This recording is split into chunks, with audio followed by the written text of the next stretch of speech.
പരിശുദ്ധാത്മാവേ സഹായക, നിരന്തരമെന്നെ സഹായിക്കണേ.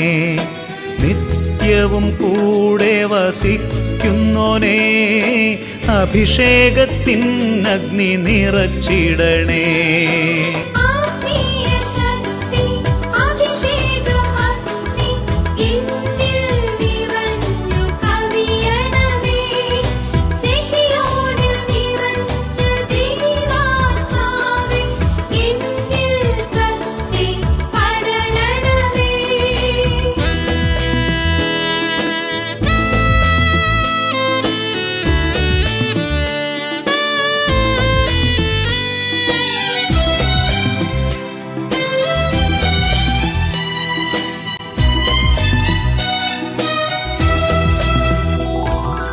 എന്നുള്ളിൽ നിറയുന്ന ദൈവിക ശക്തി ലൗകിക ശക്തിയെ തകർത്തിടുന്നു.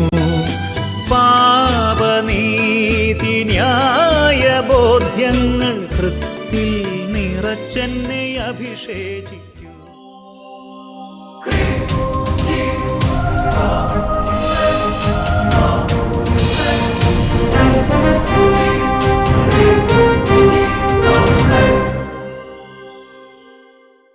Praise the Lord. Praise the Lord. Hallelujah. Hallelujah. അഭിഷേകാന്തി വചന ശുശ്രൂഷകൾ സംബന്ധിക്കുവാൻ കർത്താവിനെ പ്രത്യേകം തിരഞ്ഞെടുക്കപ്പെട്ട നിങ്ങളെയും നിങ്ങളുടെ കുടുംബങ്ങളെയും പരിശുദ്ധ അമ്മയുടെ വിമല ഹൃദയത്തിനും ഈശോയുടെ തിരുഹൃദയത്തിനും പ്രതിഷ്ഠിക്കുന്നു. ഈശോയുടെ തിരുഹൃദയത്തിന്റെ കരുണയാൽ നിങ്ങളെല്ലാവരും പൂരിതരാകട്ടെ. ആമേൻ. ഹല്ലേലൂയാ. ഹല്ലേലൂയാ. സഹോദരങ്ങളെ, കർത്താവിൻ്റെ ഉയർപ്പ് തിരുനാളിന് ശേഷം, ദൈവകരുണയുടെ തിരുനാളിന് ശേഷം അല്ല, ഈ കാലഘട്ടങ്ങളിലെല്ലാം ദൈവത്തിൻ്റെ വലിയൊരു കൃപയാണ്. കർത്താവിൻ്റെ സ്വർഗാരോഹണം, പന്തക്കൊസ്ത, കർത്താവ് വലിയ ഒരു അഭിഷേകത്തിൻ്റെ ഒരു കാലഘട്ടമാണ് ഈ കാലഘട്ടം.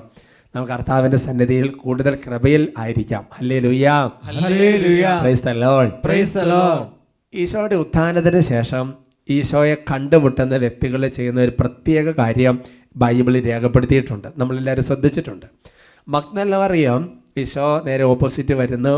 അവൾ അവനെ കെട്ടിപ്പിടിച്ച്, പാദങ്ങൾ കെട്ടിപ്പിടിച്ച് ആരാധിച്ചു എന്ന് വചനം വെളിപ്പെടുത്തുന്നുണ്ട്.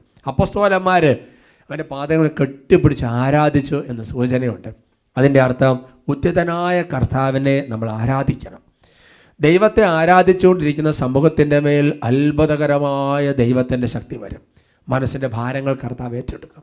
മനസ്സിൻ്റെ പലതരത്തിലുള്ള കെട്ടുകൾ അഴിഞ്ഞു പോകും. വലിയ കൃപയുടെ അഭിഷേകം കർത്താവ് നമുക്ക് തരും. നമുക്ക് എഴുന്നേറ്റ് നിൽക്കാം. കുട്ടികളെല്ലാം ചാടി എഴുന്നേൽക്കാം. ഇത് വലിയ കൂട്ടായ്മയിലാണ് നമ്മൾ ആരാധിക്കുന്നത്. ഈ അഭിഷേകം പ്രോഗ്രാമിൽ സംബന്ധിച്ചുകൊണ്ടിരിക്കുന്ന അനേകം വൈദികരുണ്ട്, ആയിരക്കണക്കിന് സിസ്റ്റർമാരുണ്ട്. അതേപോലെ ഒരുപാട് കുട്ടികൾ, യുവജനങ്ങൾ, കുടുംബങ്ങൾ വലിയൊരു കൂട്ടായ്മയിലാണ്. വളരെ പ്രിയപ്പെട്ട സേവർക്ക വട്ടാരച്ചൻ്റെ സഹയോലിലെ വൈദികരുടെ എല്ലാവരുടെയും കൂട്ടായ്മയിൽ നമ്മൾ ശുശ്രൂഷ എല്ലാം കൂട്ടായ്മയിൽ ആരാധിക്കുകയാണ്. കരങ്ങൾ തുറന്ന് പിടിച്ച്, കണ്ണുകൾ അടച്ച്, ഹൃദയം തുറന്ന് കുറേ സമയം നമുക്ക് കർത്താവിനെ ആരാധിക്കാം. കർത്താവ് ഞങ്ങളങ്ങേ ആരാധിക്കുന്നു. കർത്താവ് ഞങ്ങളങ്ങേ സ്തുതിക്കുന്നു. കർത്താവ് ഞങ്ങളങ്ങേ മഹത്വപ്പെടുത്തുന്നു. ദൈവമേ, ആരാധിക്കുന്ന സമൂഹത്തിൻ്റെ മേൽ അവിടുന്ന് ചൊരിയുമെന്ന് പറഞ്ഞിരിക്കുന്ന മുഴുവൻ കൃപാവരങ്ങൾ ഇപ്പോൾ ചൊരിയണമേ എന്ന് പ്രാർത്ഥിക്കുന്നു. ഓരോരുത്തരും സ്തുതിക്കുകയാണ്. നമ്മളെ സ്തുതിക്കുന്നതിന് സ്വരം സമൂഹത്തിൽ, നമ്മളായിരിക്കുന്ന കുടുംബത്തിൽ, മുറികളിൽ ആയിരിക്കുന്ന സാഹചര്യങ്ങളെല്ലാം പോകട്ടെ. വായു, ജലം, മണ്ണെല്ലാം വിശുദ്ധീകരിക്കപ്പെടട്ടെ. വലിയ കൃപയുടെ അഭിഷേകം കർത്താവ് തരുന്നു. ഓരോരുത്തരും പ്രാർത്ഥിക്കുന്നു.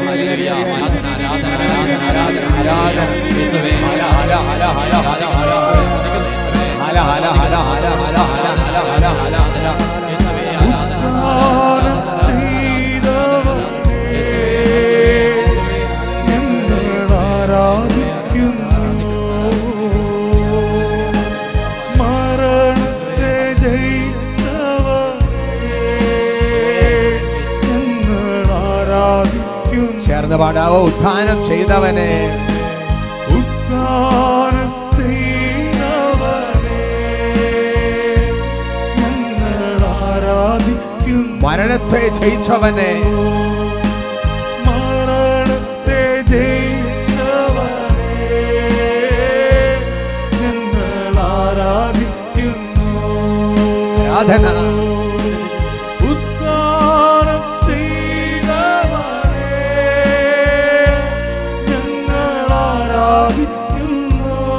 ദൈവത്തിന്റെ ഉള്ളിൽ നിന്ന് മരണത്തെ ജയിച്ചവനെ ഞങ്ങൾ ആരാധിക്കുന്നു. ഉദ്ധാനം ചെയ്തവനെ ഞങ്ങൾ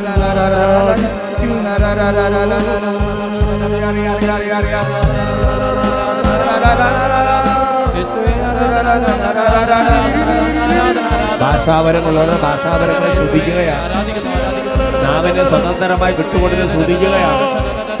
കണ്ണുനീരോടെ പ്രാർത്ഥിക്കാൻ കൃപ കിട്ടുന്നവർ കണ്ണുനീരോടെ പ്രാർത്ഥിക്കുന്നവർ, യേശുവിനെ വിളിക്കാൻ പ്രേരണയുള്ളവർ അങ്ങനെ ചെയ്യുകയാണ്. കർത്താവ് ഇടപെടും.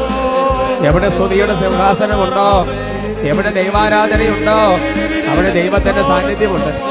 ദൈവത്തിന്റെ സാന്നിധ്യത്തിൽ ഭൂമി ഞെട്ടിപ്പറയും. ദൈവത്തിന്റെ സാന്നിധ്യത്തിൽ സാത്താൻ ഇടിമിന്നൽ പോലെ നിബന്ധിക്കും. ദൈവത്തിന്റെ സാന്നിധ്യം വരുമ്പോൾ വലിയ അനുതാപത്തിന്റെ കൃപ.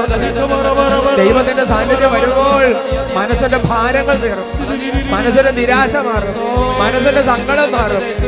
ഉദ്ധതനായ ഈശോ വരുമ്പോൾ പറയുന്നത് ഭയപ്പെടേണ്ട, ധൈര്യമായിരിക്കുക, സമാധാനം ഉണ്ട്. ആരാധന ആരാധന ആത്മശക്തി നൽകിടേണേ. ഉദ്ധാനത്തിൻ അത്ഭുത ശക്തി എന്നിൽ നിറയ്ക്കണേ. മനസ്സിൻ ഭാരം നീക്കിടേണേ. ആത്മശക്തി നൽകിടേണേ. ഉദ്ധാനത്തിൻ അത്ഭുത ശക്തി എന്നിൽ നിറയ്ക്കണേ. ഉദ്ധാനം ചെയ്തവരെ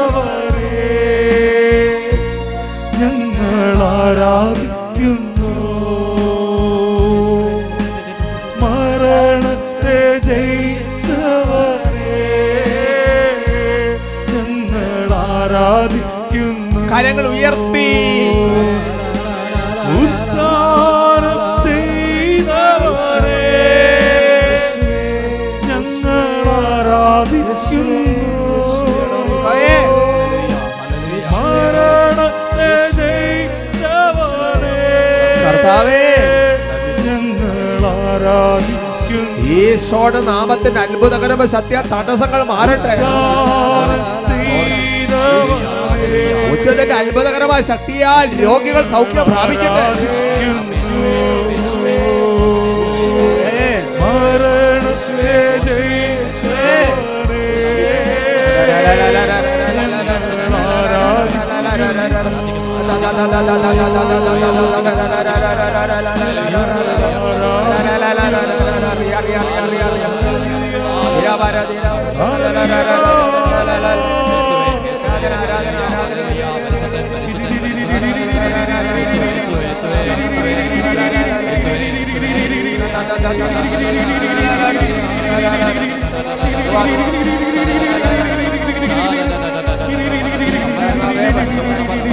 അനേക ഹൃദയങ്ങളെ പരിശുദ്ധാത്മാവ് ആശ്വസിപ്പിക്കുന്നു.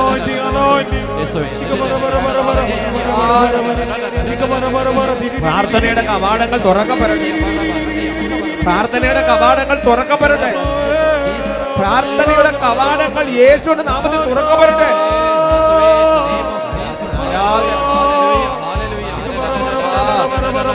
ദൈവസ്നേഹത്തിന്റെ കവാടങ്ങൾ തുറക്കപ്പെടട്ടെ. ദൈവസ്നേഹത്തിന്റെ കവാടങ്ങൾ തുറക്കപ്പെടട്ടെ. ദൈവത്തെ സ്നേഹിക്കാനുള്ള കവാടങ്ങൾ തുറക്കപ്പെടട്ടെ. ദൈവസ്നേഹം നിറച്ചിടേണേ. അഭിഷേകങ്ങൾ ചൊരിഞ്ഞിടേണേ. ഉദ്ധാനത്തിൻ അത്ഭുത ശക്തി എന്നിൽ നിറയ്ക്കണേ.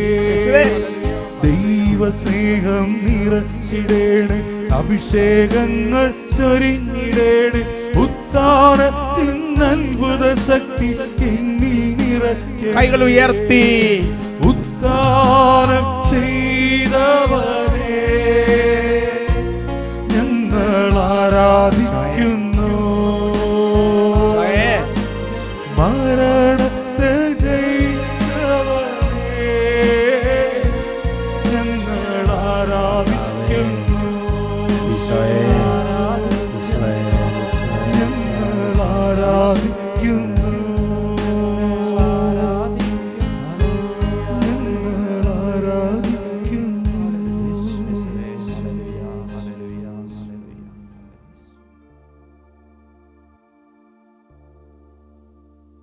Price the Lord. Praise the Lord. Hallelujah. Hallelujah. കർത്താവിന്റെ മുമ്പിൽ സ്വസ്ഥമായിരിക്കാം. ഇന്ന് നമ്മൾ ചിന്തിക്കുന്ന വിഷയം, വിഷമിക്കരുത്, നിനക്കൊരു ഭാവിയുണ്ട്. അവർക്ക് പറയാം ഹല്ലേലൂയ. Hallelujah. എൻ്റെ സഹോദരങ്ങളെ, കർത്താവിൻ്റെ ആത്മാവ് പറയുകയാണ്, എന്ത് തന്നെയാണ് നമ്മുടെ അവസ്ഥയെങ്കിലും വിഷമിക്കരുത്, നമുക്കൊരു ഭാവിയുണ്ട്. പലപ്പോഴും പ്രത്യാശ നഷ്ടപ്പെട്ടവരെ പോലെ ഇനി ഭാവിയില്ല, ഇനി രക്ഷയില്ല, ഇനി ജീവിതമില്ല, ഇനി വാതിലുകളില്ല എന്നൊക്കെ പറഞ്ഞ് സങ്കടപ്പെട്ടുകൊണ്ടിരിക്കരുതെന്ന് കർത്താവ് ആഗ്രഹിക്കുന്നുണ്ട്.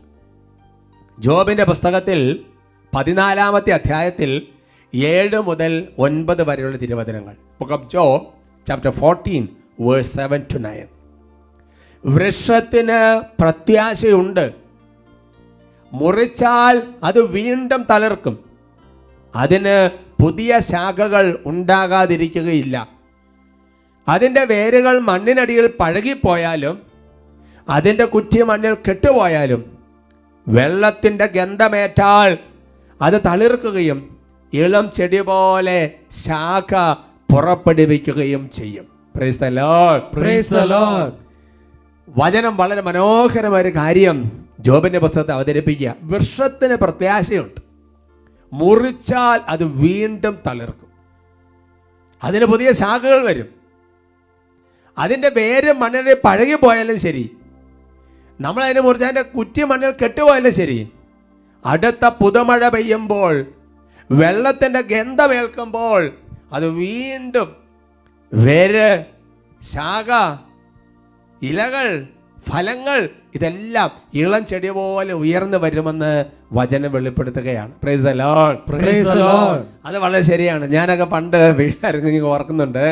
അതായത് ചില വൃക്ഷത്തിൻ്റെ മണ്ടയൊക്കെ മുറിച്ച് കളഞ്ഞാലും ശരി, അടുത്ത പുതുമഴ പെയ്യുമ്പോൾ പുതിയ പുതിയ നാമ്പുകൾ. നമ്മുടെ മുറ്റത്തുള്ള ചില ചെടികൾ, ആവശ്യമില്ലാത്ത ചില ചെടികളൊക്കെ മുളച്ച് വന്നു കഴിയുമ്പോൾ അതെല്ലാം നന്നായി നമ്മൾ ചെത്തി മുറ്റം നല്ല ക്ലിയർ ആക്കി, ഇനി ഒന്നുമില്ല. പക്ഷേ അടുത്ത പുതുമഴ പെയ്യുമ്പോൾ ആ മണ്ണിൻ്റെ അടിയിൽ ഒരു ചെറിയ വേര് ഉണ്ടെങ്കിൽ ആ വെള്ളത്തിൻ്റെ ഗന്ധമേറ്റ് കഴിഞ്ഞാൽ അത് വീണ്ടും വീണ്ടും വീണ്ടും. വാസ്തവത്തിൽ ജോബിൻ്റെ പുസ്തകത്തിൽ ജോബിനെ വളരെ കുറ്റപ്പെടുത്തിയ മനുഷ്യൻ്റെ ജീവിതം ഇങ്ങനെ പ്രത്യാശരഹിതമാണ്, ഈ വൃക്ഷത്തിനൊക്കെ ഇങ്ങനെയാണ്, മനുഷ്യൻ്റെ കാര്യം പോക്കാണ് എന്നൊക്കെ പറഞ്ഞുകൊണ്ട് അവതരിപ്പിക്കുകയാണ്. വാസ്തവത്തിൽ അങ്ങനെയല്ല. എൻ്റെ സഹോദരങ്ങളെ, നമ്മുടെ ജീവിതത്തിൻ്റെ അവസ്ഥ എന്ത് തന്നെയാണെങ്കിലും ശരി, ഒരു കാര്യം ചങ്കിൻ്റെ ഉള്ളിൽ എഴുതിയിട്ടു, നമ്മുടെ പ്രത്യാശ എല്ലാം നഷ്ടപ്പെട്ടു പോയൊരവസ്ഥയിൽ എന്ന് പറഞ്ഞാൽ ഇനി ഉയർന്നു വരാൻ ഒരു സാധ്യതയില്ലാതെ വേരുകൾ സംഗതി സകലം നഷ്ടപ്പെട്ട് അങ്ങനത്തെ ഒരു അവസ്ഥയിലാണെങ്കിൽ ശരി, പുതുവെള്ളത്തിൻ്റെ ഗന്ധം വന്നാൽ നമ്മൾ രക്ഷപ്പെടും. എൻ്റെ പ്രിയപ്പെട്ട സഹോദരങ്ങളെ, ബൈബിളിൽ ഈ പുതുവെള്ളം അല്ലെങ്കിൽ ഈ വെള്ളത്തിൻ്റെ ഗന്ധമേറ്റു എന്നൊക്കെ പറയുമ്പോൾ അത് പരിശുദ്ധാത്മാവിനെ കുറിച്ചൊരു സൂചനയുണ്ട്, അല്ലേ? പരിശുദ്ധാത്മാവിനെ കുറിച്ചൊരു വെളിപ്പെടുത്തലാണത്. Hallelujah. Hallelujah. Praise the Lord. Praise the Lord. യോഹന്നാൻ 7 പറയുന്ന ജീവജലത്തിന്റെ അരുവിയായ പരിശുദ്ധാത്മാവിന്റെ ഒരു നനവ് നമ്മുടെ ജീവിതത്തിൽ പഴകിപ്പോയ, തീർന്നുപോയ, ദ്രവിച്ചുപോയ, നശിച്ചുപോയ, അത് പാപത്തിൽ നശി ഏതവസ്ഥയിലാണെങ്കിലും ശരി, ഒരു പരിശുദ്ധാത്മാവിന്റെ നനവ് നമ്മുടെ ജീവിതത്തിൽ വന്നാൽ വീണ്ടും നമ്മൾ ശക്തി പ്രാപിച്ച് കയറി വരും. അതാ പറയുന്നത്, ഭയപ്പെടേണ്ട, നിനക്കൊരു ഭാവിയുണ്ട്. പറഞ്ഞ ഹല്ലേലൂയ. Hallelujah. ഇത് കുറച്ച് ഒരു കോൺക്രീറ്റ് ആക്കി മനസ്സിലാക്കാൻ പഴയ നിയമത്തിലെ മറ്റൊരു തിരുവചന ഭാഗം വളരെ നല്ലതാണ്. മക്കവാരുടെ 2-ാമത്തെ പുസ്തകത്തിൽ 1-ാമത്തെ അധ്യായത്തിൽ 19 മുതൽ 22 വരെയുള്ള തിരുവചനങ്ങൾ നമുക്ക് ഒരുമിച്ച് അങ്ങ് വായിക്കാം. നമ്മുടെ പിതാക്കന്മാർ അടിമകളായ പേർഷ്യയിലേക്ക് നയിക്കപ്പെട്ടപ്പോൾ ഭക്തന്മാരായ പുരോഹിതന്മാർ ബലിപീഠത്തിൽ നിന്ന് അല്പം അഗ്നി എടുത്ത് പൊട്ടക്കിണറ്റിൽ ഒളിച്ചു വെച്ചു. അത് രഹസ്യമായിരിക്കാൻ അവർ വേണ്ട മുൻകരുതലുകളും ചെയ്തു. വളരെ കൊല്ലങ്ങൾക്ക് ശേഷം ദൈവകൃപയാൽ പേർഷ്യ രാജാവ് നിയോഗിച്ച നെഹമിയ പുരോഹിതന്മാരെ ഒളിച്ചു സൂക്ഷിച്ച് അഗ്നി എടുത്തുകൊണ്ട് വരാൻ അവരുടെ പിൻഗാമികളോട് നിർദ്ദേശിച്ചു. അവർ മടങ്ങി വന്ന് അഗ്നി കണ്ടെത്തിയില്ലെന്നും എന്നാൽ ഒരു കൊഴുത്ത ദ്രാവകം കണ്ടെന്നും അറിയിച്ചു. Price the Lord. Praise the Lord. എന്ന് പറഞ്ഞാൽ ബാബിലോണിയ അടിമത്തത്തിന്റെ കാലഘട്ടത്തിൽ ബലിപീഠത്തിന്റെ അഗ്നി കെട്ടുപോകാൻ പാടില്ലാത്ത അഗ്നി, അത് നഷ്ടപ്പെട്ടു പോകാൻ പാടില്ലാത്തത് കൊണ്ട് അന്നത്തെ കാലത്തെ പുരോഹിതന്മാർ ചെല്ലാൻ നിയോഗിച്ചത് പൊട്ടക്കിണറ്റിൽ കൊണ്ട് ഒളിച്ചു വെച്ചു. പൊട്ടക്കിണറ്റിൽ കൊണ്ട് ഒളിച്ചു വെച്ചു. എന്തായി എൻ്റെ സഹോദരങ്ങളെ? വർഷങ്ങൾക്ക് ശേഷം ആ അഗ്നി വീണ്ടും എടുത്തുകൊണ്ട് വരുവാൻ നെഹമിയ ചില ആൾക്കാരെ നിയോഗിച്ച് അവർ ചെന്ന് നോക്കിക്കഴിഞ്ഞപ്പോ ശരിക്കും പറഞ്ഞാൽ അഗ്നിയുടെ അവസ്ഥ എന്താ? ഒരു കൊഴുത്ത ദ്രാവകം പോലെയായിട്ടിത്. കൊഴുത്ത ദ്രാവകത്തിന്റെ പ്രത്യേകത എന്താ? അത് വട്ടത്തിലുള്ള പാത്രത്തിലിട്ട വട്ടത്തിൽ കിടക്കും, നീളത്തിലുള്ള പാത്രത്തിലിട്ട നീട്ടത്തിൽ കിടക്കും. പ്രത്യേകിച്ച് ഒരവസ്ഥയില്ല. അതേപോലത്തെ ഒരു അവസ്ഥയാണ് കൊഴുത്ത ദ്രാവകം വരെ. ഒന്നുമില്ല, ഒരു വികാരവും ഇല്ല, ഒരു ഉണർവും ഇല്ല, ഒരു പ്രത്യേക, അതാണ് എല്ലാം തകർക്കപ്പെട്ട തണുത്തുറഞ്ഞ ഒരു മരണകരമായ നിശബ്ദത പോലെ. എന്നാൽ നെഹമിയയുടെ കാഴ്ചപ്പാട് അതിനപ്പുറമാണ്. നെഹമിയ പറഞ്ഞു, അത് കോരിക്കൊണ്ട് വരുവാൻ നെഹമിയ ആജ്ഞാപിച്ചു. ബലിവസ്തുക്കൾ ഒരുക്കുമ്പോൾ വിറകന്മേലും ബലിവസ്തുവിന്മേലും ആ ദ്രാവകം തളിക്കാൻ പുരോഹിതന്മാരോട് അവൻ നിർദ്ദേശിച്ചു. അപ്രകാരം ചെയ്ത് അല്പനേരം കഴിഞ്ഞപ്പോൾ മേഘാവൃതമായിരുന്ന സൂര്യൻ തെളിയുകയും വലിയ ഒരഗ്നി ആളി കത്തുകയും ചെയ്തു. എല്ലാവരും അത്ഭുതപ്പെട്ടു. Price the Lord, praise the Lord. എന്റെ സഹോദരങ്ങൾ, നിങ്ങൾ ചിന്തിച്ചു നോക്ക്. കൊഴുത്ത ദ്രാവകം എടുത്തുകൊണ്ട് വന്ന് ബലിപീഠത്തിൽ ബലിവസ്തുക്കളുടെ മേൽ, വിറകിന്റെ മേൽ ആ ദ്രാവകം ഒഴിച്ചു കഴിഞ്ഞപ്പോൾ അവിടെ വലിയൊരു അഗ്നി വന്ന് പുറപ്പെട്ടു. Hallelujah, hallelujah. അതുകൊണ്ട് ജീവിതത്തിന്റെ ഒരു കാലഘട്ടത്തിൽ ഒരു കൊഴുത്ത ദ്രാവകം പോലെ ആർക്കും വേണ്ട, ഒന്നുമില്ല, എല്ലാം നശിച്ചു, ഒന്നുമില്ല. അങ്ങനത്തെ അവസ്ഥയിലായിരിക്കുന്ന വ്യക്തിയാണെങ്കിലും ദൈവത്തിന്റെ വചനം പഠിപ്പിക്കുകയാണ്, നിനക്കൊരു ഭാവിയുണ്ട്. എല്ലാവിധ പ്രമാണങ്ങളിൽ ലംഘിച്ച് ജീവിതം തകർന്നു പോയ ദൈവവൈതലാണോ? ദൈവത്തിന്റെ വചനം പഠിപ്പിക്കുകയാണ്, നിനക്കൊരു ഭാവിയുണ്ട്. നീ വീണ്ടും പരിശുദ്ധാത്മ അഗ്നിയാലല്ലേ ഉറകൂട്ടപ്പെടുന്നത്. പുതിയ നിയമത്തിൽ ഈശോ പറഞ്ഞു, അഗ്നിയാൽ എല്ലാവരും ഉറകൂട്ടപ്പെടും. ഒരിക്കൽ കെട്ടുപോയ ജീവിതത്തിന് ഉറകൂട്ടുന്നത് പരിശുദ്ധാത്മാവിന്റെ അഗ്നിയാണ്. Hallelujah, hallelujah. ഒരിക്കൽ മണ്ണിനടിയിൽ വേര് പോലെ പഴകിപ്പോയ ശാഖയില്ലാത്ത, ഭാവിക്ക് ഒരു സാധ്യതയുമില്ലാത്ത ഒരു സംഗതിക്ക് വീണ്ടും ജീവൻ വരുന്നത് ജീവജലത്തിന്റെ അരുവിയായ പരിശുദ്ധാത്മാവാണ്. അതുകൊണ്ട് നമ്മുടെ ജീവിതം എന്ത് അവസ്ഥയിലാണെങ്കിലും ശരി, എൻ്റെ സഹോദരങ്ങളെ, പരിശുദ്ധാത്മാവിൻ്റെ അഭിഷേകത്തിൻ്റെ നിറവ് വന്നാൽ അതിനൊരു വ്യത്യാസം വരും. ഈ ഒരു കാലഘട്ടം, പ്രത്യേകിച്ച് പന്തക്കോസ്തയ്ക്ക് ഒരുങ്ങുന്ന കാലഘട്ടത്തിൽ അതിനോടനുബന്ധിച്ച് ചില വിഷയങ്ങളൊക്കെ ആത്മാവ് തരികയാണ് നമുക്ക്. അവർക്ക് പറഞ്ഞു ഹല്ലേലൂയ, ഹല്ലേലൂയ. ഞാൻ ഓർക്കണ്ട സഹോദരങ്ങളെ, സഖ്യോൻ ധ്യാന കേന്ദ്രത്തിൽ ഒരു ടീച്ചർ ബഹുമാനപ്പെട്ട സേവകർക്കാൻ പട്ടാൻ ശുശ്രൂഷ ചെയ്യുമ്പോൾ ഒരു സാക്ഷ്യം പറഞ്ഞത് ഞാൻ ഓർക്കാണ്. എന്ന് പറഞ്ഞാൽ ഇനി അത് ജീവിതത്തിൻ്റെ ഇതൊന്നും മാറില്ല, അതുപോലത്തെ അവസ്ഥയിലായിരുന്നു. എന്നാൽ ശുശ്രൂഷയിൽ ഒരു പരിശുദ്ധാത്മാവിൻ്റെ ഒരു ഇടപെടലുണ്ടായി, ജീവിതം മാറി പറഞ്ഞില്ലേ? അതൊന്ന് കേൾക്കാം. എൻ്റെ പേര് ലക്സി. ഞാൻ കൂനമാവ് സെയിൻറ്റ് ഫിലോമിനാസ് ഇടവകയിൽ നിന്ന് വരുന്നു. ഞാനൊരു അധ്യാപികയാണ്.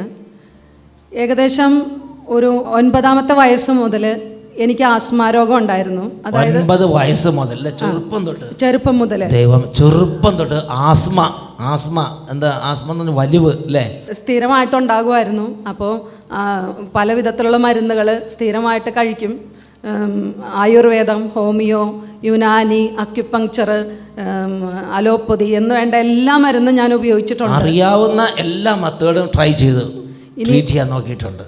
ഞാൻ സ്ഥിരമായിട്ട് ആസ്മാരോഗ്യ ആയതുകൊണ്ട് നെബുലൈസറും ഓക്സിജൻ സിലിണ്ടറും ഒക്കെ ഞങ്ങളുടെ വീട്ടിൽ ഞങ്ങൾ ഉപയോഗിച്ചിരുന്നു. സിലിണ്ടറും യന്ത്രങ്ങളും എല്ലാം വീട്ടിലുണ്ടെന്ന്, ഇതിനു വേണ്ടി ആവശ്യമുള്ള എല്ലാ യന്ത്രവും വാങ്ങി വെച്ചിരിക്കുകയാണ്. അപ്പോൾ സ്ഥിരമായിട്ട് ഇങ്ങനെ മരുന്ന് കഴിച്ചുകൊണ്ടിരിക്കുമ്പോൾ ഇനി ഇത് മാറുമെന്ന് പോലും എനിക്കൊരു പ്രതീക്ഷ ഉണ്ടായിരുന്നില്ല. ഇതെനിക്ക് ദൈവം തന്നതായിരിക്കും സഹനമായിട്ട്. അപ്പോൾ ഇനി പ്രാർത്ഥിച്ചാൽ ചിലപ്പോൾ ഇത് ദൈവത്തിന് ഞാനിത് അനുഭവിക്കണമെന്നാണോ ആഗ്രഹം എന്നൊരു ചിന്ത എൻ്റെ മനസ്സിലേക്ക് വരുമായിരുന്നു. ഒരു 9ാമത്തെ വയസ്സ് തൊട്ട് തുടങ്ങിയല്ലേ, 10 വയസ്സായി, 15 വയസ്സായി, 20 വയസ്സായി, 25 വയസ്സായി. അതെന്തായി? അത് ജീവിതത്തിൻ്റെ ഒരു ശീലം, നമ്മൾ ശ്വാസോച്ഛ്വാസം പോലെ ഇത് ദൈവം തന്നതായിരിക്കും, ഇനി അനുഭവിക്കാനുള്ളതായിരിക്കും. ഇനി ഇത് പ്രാർത്ഥിച്ചിട്ട് മാറിയല്ല, പ്രാർത്ഥിച്ചാൽ മാറും എന്നുള്ള ചിന്ത പോലും. സമുദ്രം എൻ്റെ മേൽ കടന്നുപോയി, എന്നെ സമുദ്രം മൂടി, അവിടുത്തെ തിരമാല എൻ്റെ മേൽ കടന്നുപോയി, ഓടാമ്പലുകൾ എൻ്റെ ജീവിതത്തെ ഇട്ട് പൂട്ടി എന്ന് പറഞ്ഞ പോലെയായി. 44 വർഷം ഈ ആസ്മാരോഗം എത്ര? 44 വർഷം. എൻ്റെ അലച്ചിലുകളുടെ ഓർമ്മ കൈപ്പേറിയ വിഷമാണ് അല്ലേ. എൻ്റെ അലച്ചിലുകളുടെ ഓർമ്മ കൈപ്പേർ 44 വർഷത്തെ അലച്ചിലുകളുടെ ഓർമ്മ, കൈപ്പേറിയ ഓർമ്മ. 44 വർഷം സഹോദരി ഇത് സഹിച്ച്. 2020 ഫെബ്രുവരി 21 എൻ്റെ മകൾ SSLC എക്സാം എഴുതാൻ ഇരുന്ന സന്ദർഭത്തിൽ അവൾക്ക് ഇവിടെ വന്ന് ബ്ലെസ്സിങ്സ് വാങ്ങിക്കണം എന്ന് പറഞ്ഞു എന്നോട്.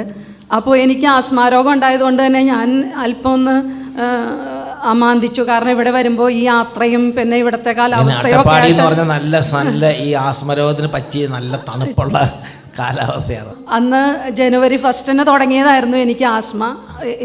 ഫെബ്രുവരി 21 വരെ ആയിട്ടും ആസ്മ കണ്ടിന്യൂ ഇങ്ങനെ ശ്വാസം ഇങ്ങനെ വലിച്ച് കണ്ണൊക്കെ തുറക്കുന്ന അവസ്ഥയുണ്ടല്ലോ, അത് ഒരു 1.5 മാസമായിട്ട് കണ്ടിന്യൂസ് ആയിട്ട് അത് നോൺ സ്റ്റോപ്പായിട്ട് നിൽക്കുകയാണ്.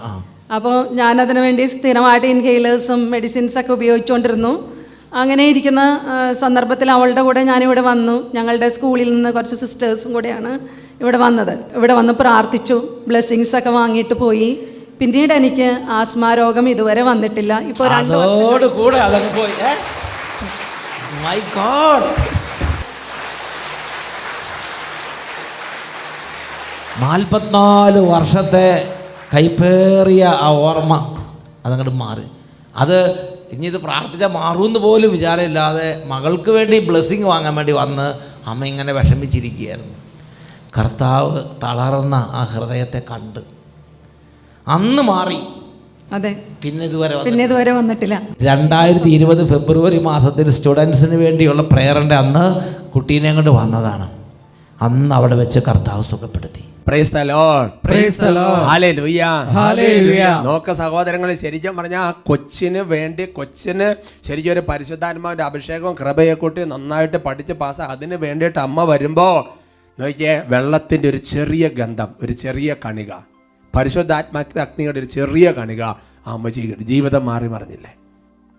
അതുകൊണ്ട് ഇന്ന് ജീവിതത്തിൽ ആരെങ്കിലുമൊക്കെ നിരാശപ്പെട്ട് സങ്കടപ്പെട്ട് വിഷമിച്ചിരിക്കുന്നുണ്ടെങ്കിൽ ദൈവത്തിൻ്റെ ആത്മാവിന്റെ വചനം വെളിപ്പെടുത്താണ്. സങ്കീർത്തനം 77:10 അത്യുന്നതന്റെ ശക്തി പ്രകടമാകാത്തതാണ് എൻ്റെ ദുഃഖത്തിൻ്റെ കാരണമെന്ന് ഞാൻ പറഞ്ഞു.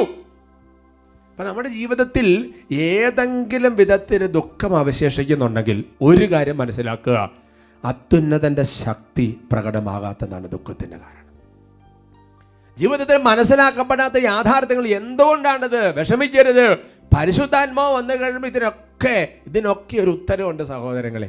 പറഞ്ഞ ഹല്ലേലൂയാ, ഹല്ലേലൂയാ. അബ്രാഹാം മുതൽ ഇങ്ങോട്ട് ചോദിച്ചു തുടങ്ങിയ ഒരു ചോദ്യമാണ്, ഇതെങ്ങനെ സംഭവിക്കും അല്ലേ?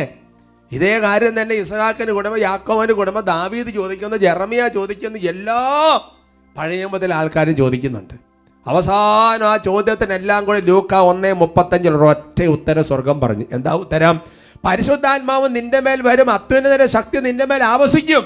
ഇതെങ്ങനെ സംഭവിക്കും എന്ന് പറഞ്ഞ ചോദ്യത്തിന് മറുപടിയാണ്.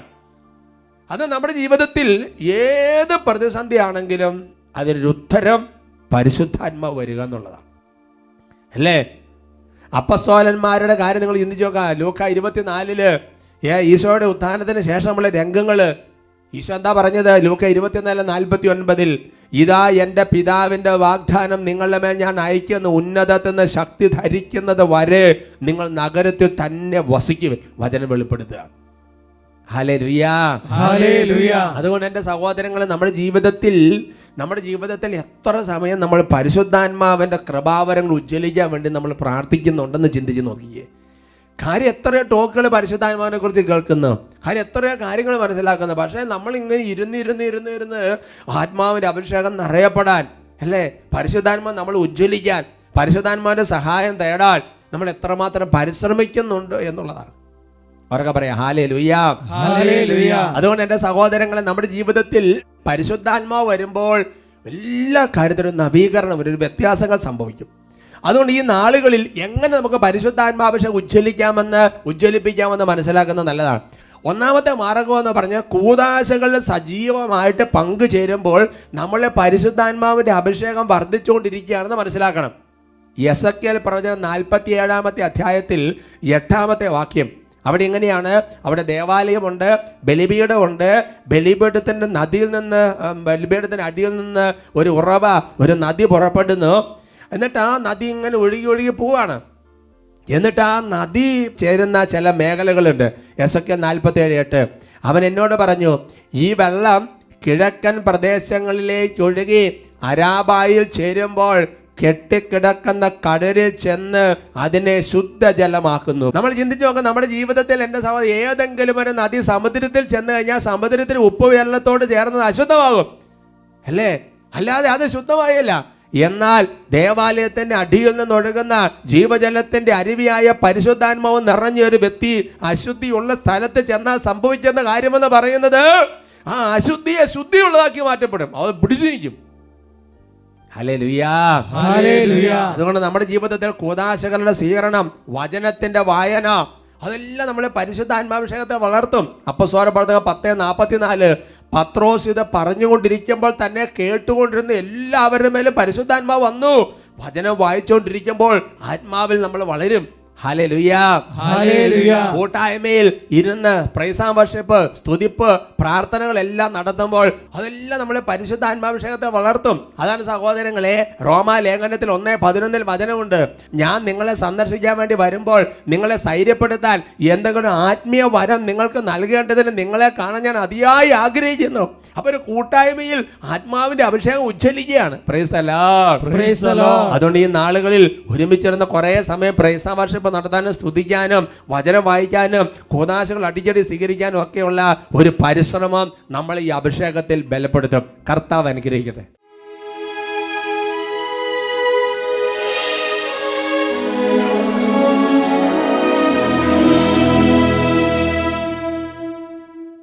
കർത്താവിനുസനയിൽ ഓരോരുത്തരും പ്രാർത്ഥിക്കുകയാണ്. ജീവിതം തീർന്നു എന്ന് കരുതിയിരുന്ന അനേക ജീവിതങ്ങളുടെ മേൽ പരിശുദ്ധാത്മാവ് വന്നപ്പോൾ ഒരു നവീകരണം ഉണ്ടായി, ഒരു പുതിയ ജനനമുണ്ടായി, ഒരു പുതിയ തുടക്കമുണ്ടായി. പ്രിയപ്പെട്ട ദൈവ പൈതലെ, കർത്താവിന്റെ സ്ഥലം കണ്ണുനീരോടെ പ്രാർത്ഥിക്കുകയാണ്. ഒരു പുതിയ തുടക്കം ഏതെങ്കിലും കാര്യത്തിൽ ആഗ്രഹിക്കുന്നുണ്ടെങ്കിൽ വെറൊന്നും ചെയ്യേണ്ട, പരിശുദ്ധാത്മാവ് നിറയപ്പെടാൻ വേണ്ടി പ്രാർത്ഥിച്ചുകൊണ്ടിരിക്കുക. കർത്താവ് അത്ഭുതകരമായി ഒരു പുതിയ തുടക്കം, ഒരു പുതിയ ജീവിതം നൽകി കർത്താവ് അനുഗ്രഹിക്കും. കരങ്ങൾ തുറന്ന് ഓരോരുത്തരും പ്രാർത്ഥിക്കട്ടെ. Hallelujah, hallelujah.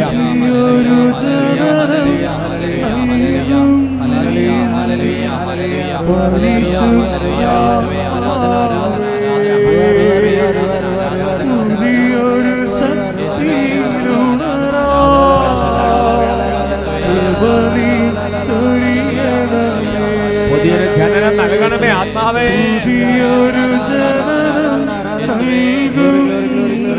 ഒരു വീണ്ടും ജനനം, ഒരു പുതിയ തുടക്കം.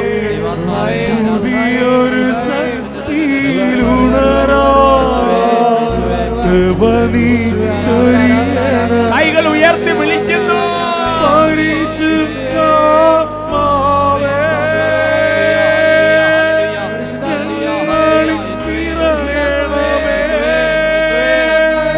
നിറഞ്ഞു